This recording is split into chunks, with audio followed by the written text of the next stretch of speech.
పాపము నుండి దూరంగా పారిపోయేవాడే పరిశుద్ధమైన క్రైస్తవ జీవితాన్ని జీవించేవాడిగా ఉంటాడు. యవనేచ్ఛలను విడిచి పారిపోము.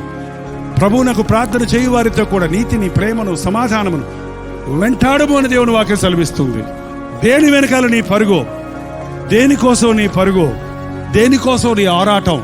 ఏం సంపాదించుకుందామని నీ ప్రయత్నం? యేసయ్య కొరకు పరిగెత్తు, యేసు వైపు పరిగెత్తు. యేసు వైపు చూచుచు మన ముందున్న పందెములో ఓపికతో పరిగెత్తాలని దేవుని వాక్యం సెలవిస్తుంది. మన పరుగు పరలోకం వైపు, మన పరుగు శాశ్వతమైన జీవితం వరకు. మన కన్నులు మనకి సమృద్ధినివ్వగలిగిన మన యేసయ్య వైపు ఉంచినప్పుడు నీకే మేలు కొరదుండదు, నీకే బాధ ఉండదు. నీకే నొప్పి కలిగినా, ఏ బాధ కలిగినా, ఏ సమస్య వచ్చినా, ఏ అవసరత వచ్చినా, నీ అవసరతలన్నీ తీర్చగలిగిన సామర్థ్యత కలిగిన ప్రభువు నీకు తోడున్నప్పుడు నీవు దిగులు పడవలసిన పని, భయపడవలసిన పని లేనే లేదు.